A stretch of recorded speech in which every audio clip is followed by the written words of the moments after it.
Thank you all for being here. Before we get started, I want to say a couple of quick words of thanks. One is to my friend Olivia Mach, who is the first person who told me about David Reynolds. Thank you, Olivia, for that suggestion.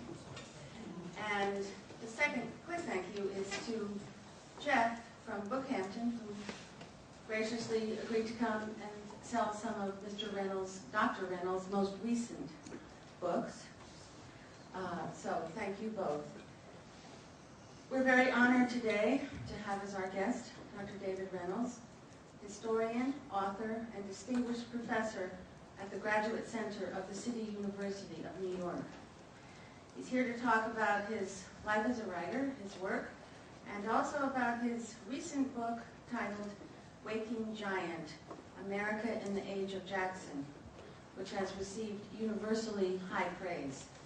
We also have his book in the library, by the way, and those of you who have not read the book, and I suspect many of you have not, I completely, thoroughly recommend this book. I'm not normally an avid reader of history, and this book is wonderful. Here are a few sentences from a New York Times review.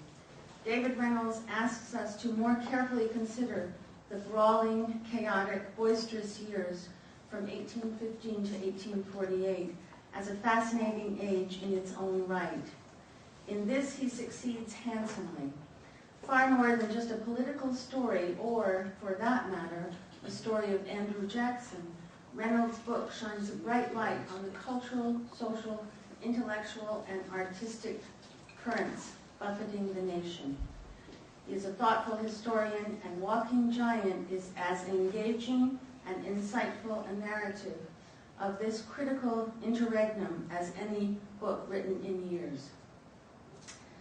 David Reynolds is also the author of the prize-winning books John Brown, Abolitionists, Walt Whitman's America, a Cultural Biography, and Beneath the American Renaissance, as well as other acclaimed titles.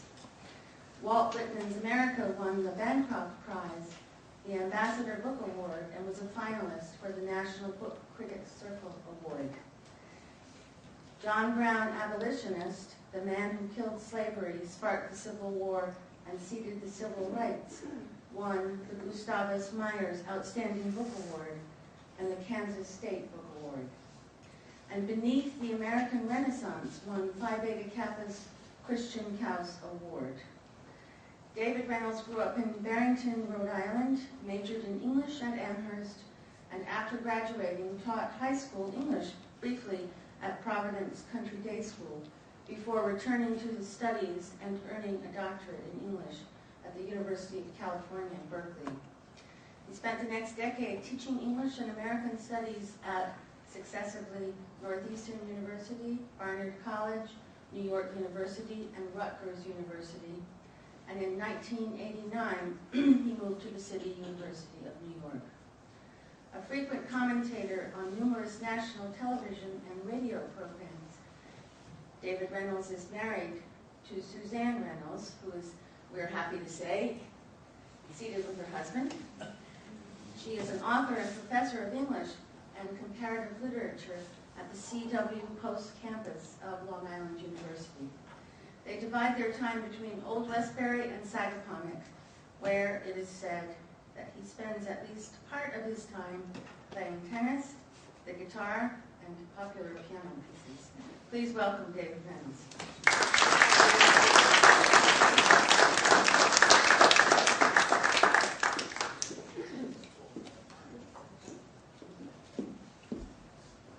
Thanks a lot, Penny. It's great to be here.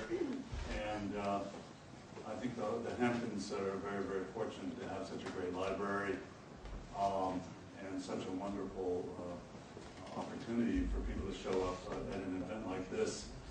Today I just wanted to go through sort of what it's like to be an author and a professor, because some people have just asked me, how do you write a book, and how long does it take you to write a book, and what's involved in writing a book and all of that. So, and I'm sure some of you have written books as well, but so what I'm saying might bear on your lives as well. But or some of you may want to write a book, and I certainly would encourage you, if you have some ideas, to go ahead and try it. Penny mentioned I was raised in Rhode Island. I was lucky enough to live in a little lighthouse right in Narragansett Bay.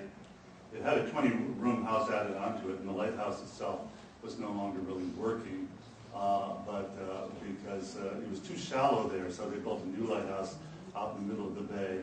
But we lived at the old lighthouse in the very excited my dad was out in the interesting book and readers, and I was very interested in reading and writing. I did debate at a source, and I drew the Hutchinson that I used some of his magazines. But at the time, and there was American Studies in America, and this I also loved it. Was reading the Studies in America, which was amazing. At Berkeley, in California, I'm Russian for years. This is my dissertation, and it was as famous professor in America, and he was too big, also in 17th and 18th. I was very interested in how epics like Ben-Hur and the Ten Commandments and some popular religious movies and fiction emerged in America. So at the very beginning, I saw how this popularization of religion emerged, and I was lucky enough that my PhD dissertation was published. And can you hear yourself? The whole point of publishing at the beginning, you're a professor, so you're written for Paris, and the whole idea is trying to publish so that you get a job, basically, as a professor, and more than you publish, higher so you go. And also publishing becomes just something that you do as a professor, and it's just that's part of your job, you're expected to do it. And one of the authors that I discovered along the way in the working on things was a friend of Edgar on Voting Choice with Hard. I wrote a little biography called Critical, and nothing had ever been written. He was a very helpful character who was the best-selling author in America at his time. At the time when Edgar Allan Poe was selling many copies, this guy was a real bestseller. So he's really a social reformer as well as being a novelist, and nothing had been really written about him, so I thought it would be kind of fun to write a book. And since his Simple Part of Life had not been published, I collected his publication in a little book that came out in '86.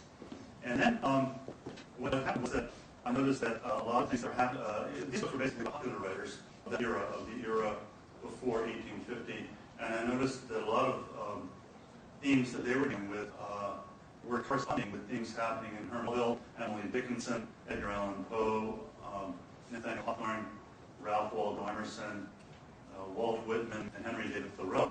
And I noticed that a lot of the themes that were present in a certain number of works were also present in the major works, and I thought it would be kind of fun to show how these great works of the American Renaissance, the period between 1835 and 1860, the richest period in American literature, how that came from beneath, and how there were a lot of novels about white whales and even scarlet letters and so on.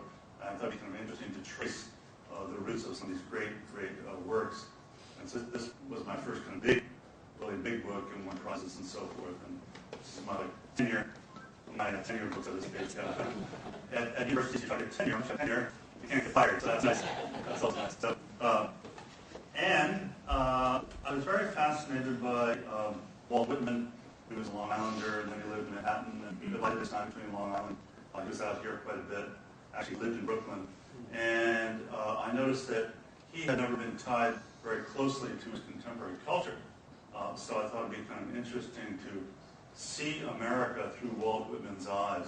What was America like back in those days? And he was into everything, all the fads, the musicians, the actors and actresses. And he fascinated with so much. And he left behind a record because he'd been a journalist for 15 years and written many articles about America. And so I went back and I recreated his America as seen through his eyes.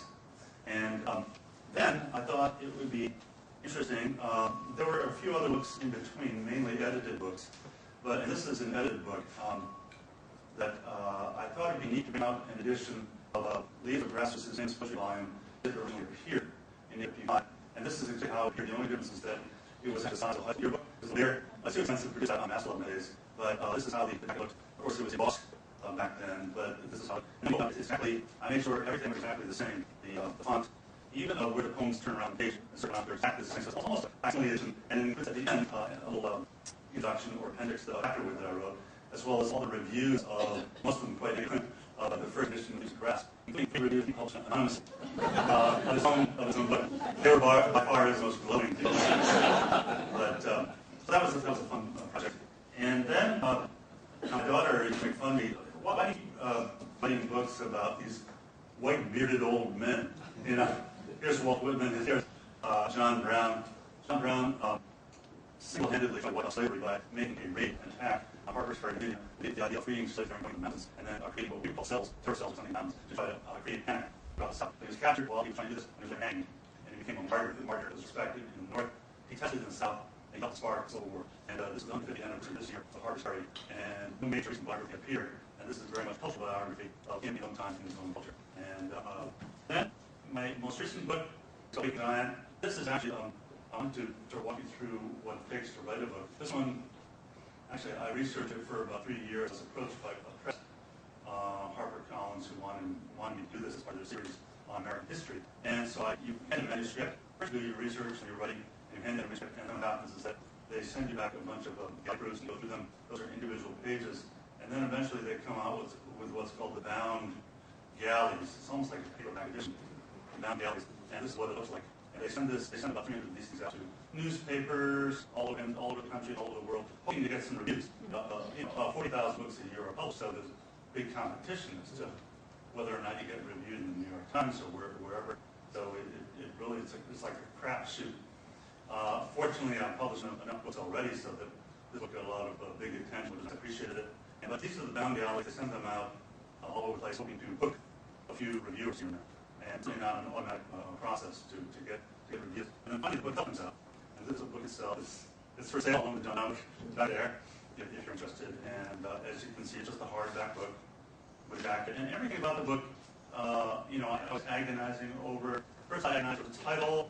It was first called American Revival. Actually, the first title was boring. United States, something really bad. United States between 1815 and 1848. and my editor said, I'm falling asleep here. It's really, really bad. And I had American Revival in this, and there's so much action behind it as a waking giant. Okay, that sounds a little better, American Andrew Jackson. So all these, they don't come easily, And then choosing the portrait, the painting, the work, so much back and forth about that. And everything, there's back and forth about everything, what the font is, So, but all came out in November, it's done well. And it's about the age of Jackson. And what I tried to do in this book is to recreate the entire culture. Jackson's himself, yes, but also the music of the time, the theater of the time, the religion of the time, the popular fads and movements of the time. So kind of molded a cake.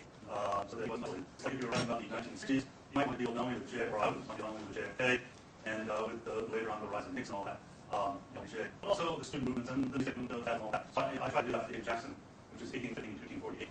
And it's fun to write, and right now I'm doing a book, Harry Beecher's Uncle Tom's Cabin, which is also 11. And I'm kind of taking it a little more slowly this time. Usually it takes me 5 or 6 years. This one is about 3 or 4 years. But usually about 5 or 6 years. And my book on Harry Beecher's Stowe was actually due last June. My publisher told me, where is it? I said, maybe by the end of the summer. Publishing contract is signed, but you never be the due date. But this is coming out in paperback in November, so it's in hardback.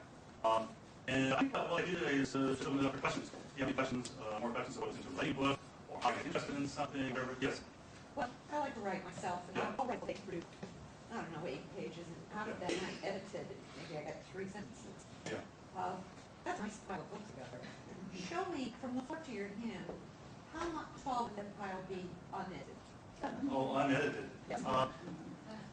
That's a really great question. Well, first of all, if it were published, if it were just, let's say, it's not a manuscript. Yes. For example, the manuscript, this book is about 800 pages. So, and this book too, it boils down deeper. I'd say about 800 pages. It boils down to about 570 pages.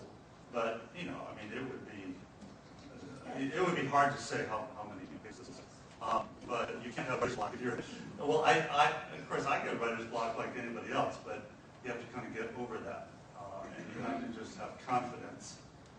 When you write. It's kind of like when you paint. My dad, I cannot paint, but my dad always said, you just have to sit there and just start doing it. And just do it and get it going, and then yes, you will throw out a certain amount, maybe the first 50 pages or something. You know, I go back and I threw out the introduction of this book so many times I can't tell you. I just threw it right in the garbage, you know, and then I ended up with something that I think was okay. But you can't think that something is written in stone. And I always tell my students this. I said, no, throw it out, keep recycling it, keep doing it. And finally you come up with something that's okay, you know. And you have to satisfy yourself above all. Yes. You know. Yes. I have a question. I read a lot of history books, and I always wonder whether people do all their own research, or do you have, you know, I mean, I've read Simon Sharma and so on. It seems to me like it would be just hard to do all of that yourself. Right. Well, a lot of historians use research assistants. They hire them. Right now I'm using a couple on my Harry Beecher Stowe book. I had a couple on my previous books. I like to be fairly hands-on with the really serious parts of my research. And this really varies from historian to historian. I know that Doris Kearns Goodwin uses quite a bit of research assistants. I think David McCullough does. I'm not really sure about him, but it really varies. I am fortunate that I am able to use research assistants from my university, and I have certain funds, small funds, through my university sometimes to pay them. But generally, I like to do my own research, perhaps a little more than some historians do.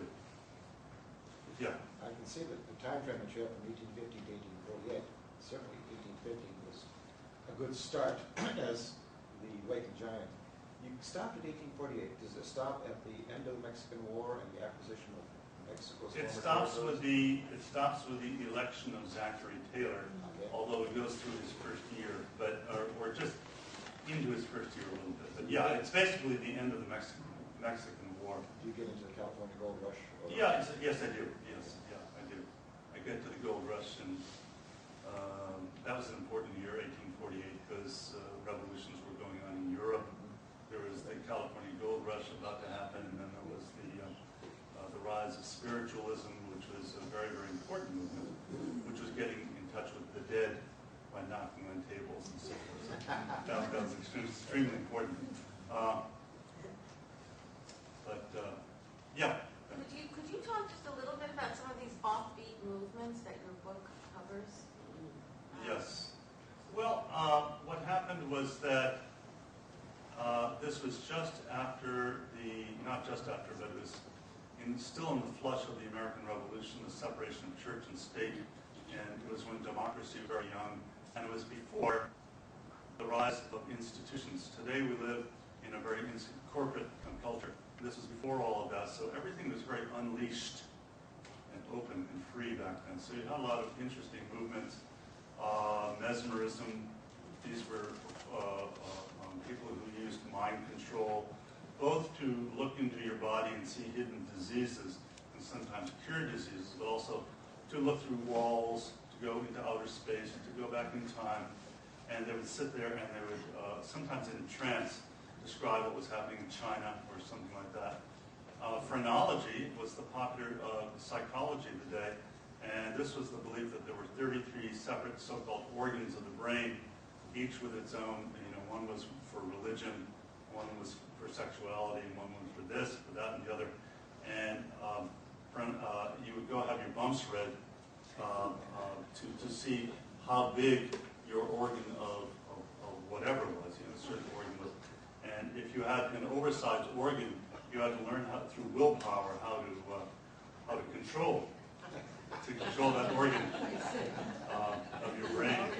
And it's funny we laugh at this, but this was a very, very important. Walt Whitman had his head and his bumps read, and he had it published 4 times. So it was and Edgar Allan Poe. These people really, really believed in it. It was their version of Freud, and so forth. And I mentioned spiritualism as another one. There were a lot of religious prophets. This was a time when there were great revivals, and there were these people who thought that they were God, and they would go around the countryside, and they would have many wives. One of them had 12 wives, another had 20 wives. And this was the time when Joseph Smith helped to found Mormonism. And he saw angels that recited to him from heaven about the Book of Mormon, and he copied the angels' words in the Book of Mormon. And then he ended up by having 33 wives. So there are a lot of really interesting movements. I go over all of them in Waking Giant. These are just a few of them, but I think you'll be entertained if you read about them. What about campaigns and dirty tricks in campaigns? Oh, good question, yeah. There were a lot of very, very, low blows thrown during the campaigns back then. Andrew Jackson, when he first ran for president, against John Quincy Adams, who was charged that he was the son of a mulatto woman and a man, and that Andrew Jackson's brother had been sold as a slave. That was wrong. And he was charged that John Quincy Adams had been a pimp. When he was in Russia, he had traded his female secretary for favors from the Russian Tsar. So this was, there were a lot of, this was the beginning of dirty tricks campaigning. William Henry Harrison in 1840 became elected as a result of a myth because his opponents said he should just go live in his log cabin and drink hard cider. And in fact, he was a very, very rich guy. He lived in a place that at one point in the log cabin, he converted into a 16-room mansion, huge mansion, but he used the log cabin image. He said, oh, I love that, the log cabin. And he ran on the whole thing, and all his rallies, they had little log cabin things, and they would serve hard cider and liquor and everything. He got elected on this myth. So it was a fascinating time, it really was. We have to remember, yes? Can you tell the audience what your message about Andrew Jackson is? My message is that, Jackson has been unfairly treated lately because Jackson, there have been recent books charging him and calling him almost a pre-Nazi or something like that for his treatment of the Native Americans. And I show in my book that that's absolutely true, that the removal of the Native Americans did result in a lot of suffering, but that all presidents from Jefferson forward had said that this kind of thing should happen, that the natives must be moved off of their land.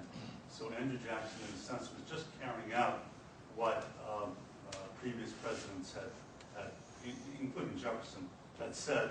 Also, it's true that he was a slave owner, but 12 presidents in total, including Jefferson, Washington, Jackson, on and on, they owned slaves, unfortunately, sadly. And racism, the racism of Andrew Jackson was universal, almost universal in that culture. So it was a different era. We have to place these people in their era, and we have to understand them. We can't just separate them from their era. Any other, yeah? I cringe when I think of the inadequacy of the history I was taught pre-college. But the idea that you could teach so much more is so complex flips me out. How do you think we could approach teaching younger children a truer version of history? It's very hard because first you have to generate interest among the children. You have to, I think that one way to do it is to, first of all, know the history yourself pretty well, if you're a teacher, and don't just accept the canonized vision of things. To know, maybe to do a little research yourself, read some of the primary documents, have them read some of the primary documents, have them memorize maybe the Gettysburg Address. Sometimes it's done, but and try to humanize history, bring them back to the humanity of history. This is what I try to do in my books, to relive the human side of history and get them interested that way, so that then they're a little bit more ready to understand the larger issues of history. But it's a very important question, also a very difficult one. How to get students at a young age. How many people here are teachers or have been teachers? Has anyone ever tried to teach history? How do you deal with that, sir? That whole issue of how to get your students interested in what really happened in history? My approach was to tell them it was a giant story and they should really enjoy it and get Yeah. as much as they possibly can out of it. Right. And send them off on tangents looking into individuals throughout history That's great. and creating so they have a biography that they know about. That's wonderful, yeah. Give them assignments about particular people and get them to debate. I was so happy that one of my books a book on John Brown, I was approached by a student who said, we spent the whole, or part of the semester, debating was John Brown a good person or a bad person?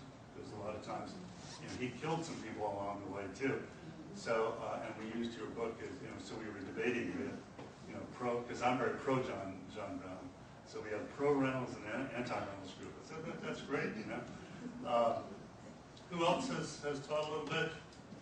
I saw some other hands, but anyway, yeah.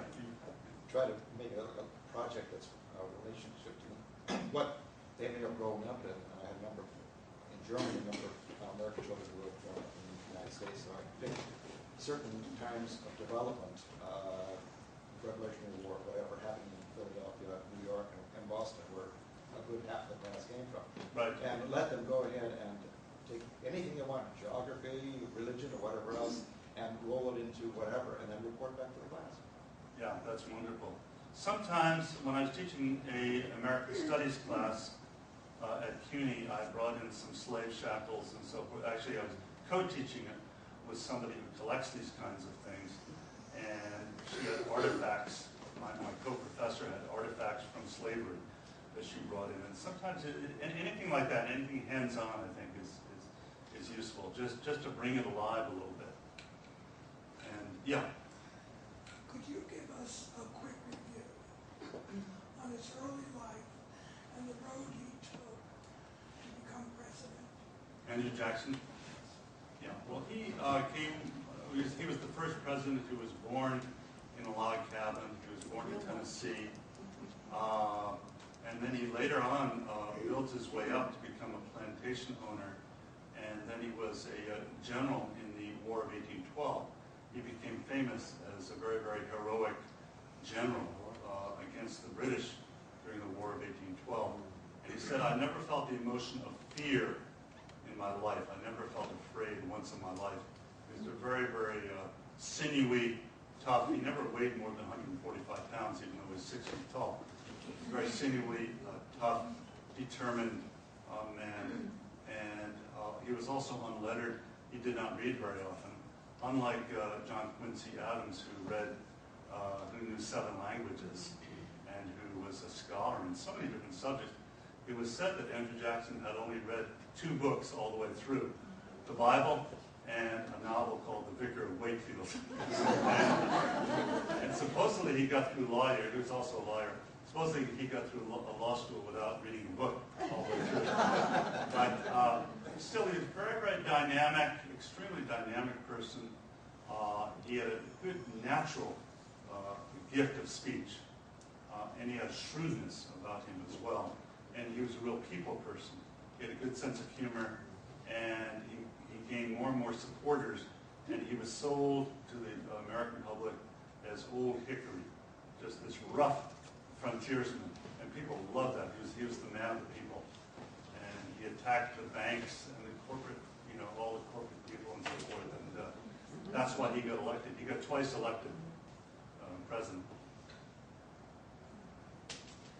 Yeah. Before you set out to write this particular book about this period, did you have the same feeling that you ended up with about the importance of just those 30 years, or was that a revelation to you? Well, I had usually viewed these years through American literature, through Emerson and Thoreau and Melville, and I didn't really know so much was going on, and I didn't know these presidents were so unbelievably fascinating, because this is a period in history that sometimes is overlooked. And, we study the Revolution and we study the Civil War, but we don't study between them. So I was stunned how interesting the whole period really was. I hadn't been aware of how many different movements there were and so forth, so it was just great. It was wonderful. Yeah, did you have your hand up? Yes, I was wondering, I have two questions. One, I know you spend a lot of time delving into these people's lives, and which person that you've written about, do you feel the most endearing qualities, or would you sort of admire the most, or feel closest to? And then I was wondering a little bit about I would say Walt Whitman, because Whitman was somebody who was so fascinated by all aspects of culture. He was such a great writer, such a wonderful poet, and he was a people person himself. He didn't just stand up here and say, I'm a great writer, I'm a great poet, and I'm not going to talk to you. He was someone who was really on street level, on a common level, someone who mixed with society, and also was very, very talented at the same time. My one objection, of course, has to do with the fact that he had certain racial views that were very common in his day and so forth. So he kind of shared those, to be sure. But there were some conservative aspects to him as well. But nonetheless, I think that he's the one who really stands out. I'm also fascinated by Hawthorne and Melville. I think they're just fabulous writers. I love their works. And Melville, I think, would be wonderful just to read.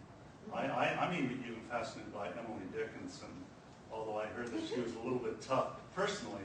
Like when he went over to her house, quite often she'd be sitting in the stairwell, talking to you from the stairwell. She was so shy. So she would sit there in a white dress, and you'd talk to her from distance. She was very, very shy, a little bit neurotic. But I would think that she'd be very, very interesting if you could meet her over a dinner table. Yeah, did you have your hand up? Yeah. Can you tell us what kind of music people were listening to during that period? I'm assuming, and maybe I'm not correct, that there were no, what we would today call classical composers during the first half of the 19th century in America. Right. I don't know when Stephen Foster began to write, but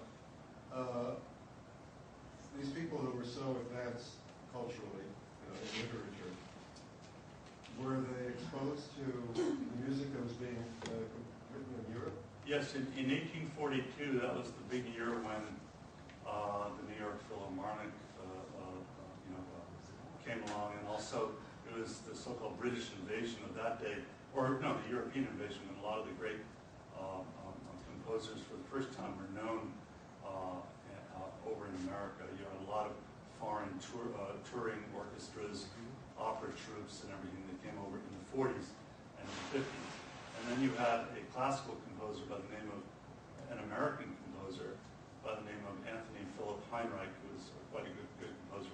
And then Stephen Foster came along in the late 1840s and the early 1850s.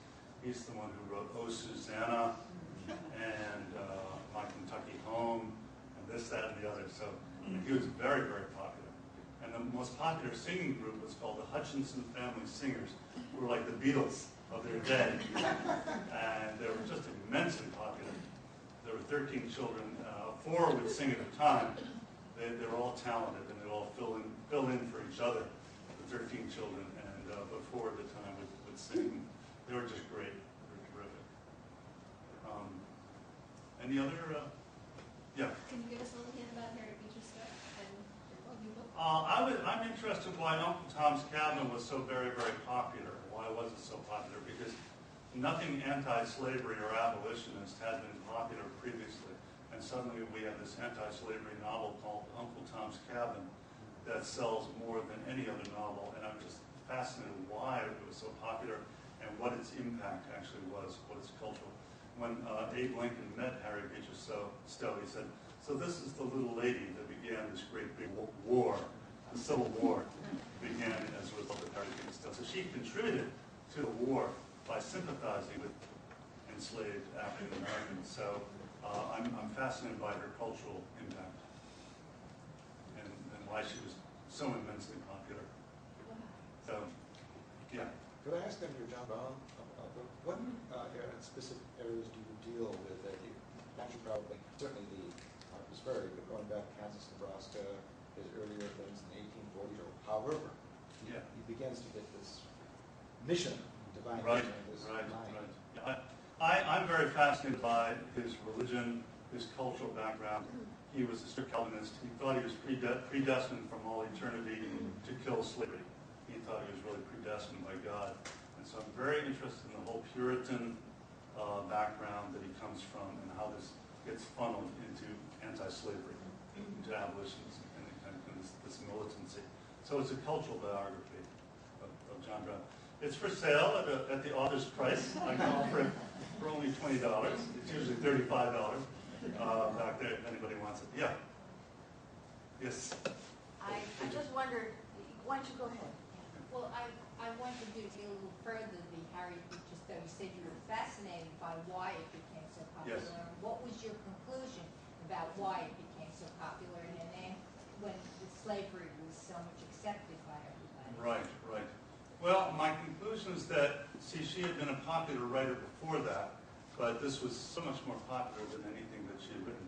But I'm going back to the works that she wrote before that, and I realized that Uncle Tom's Cabin is just a patchwork of elements that were very, very popular in her own day, which she had tried beforehand, but she wove them together into one patchwork quilt almost.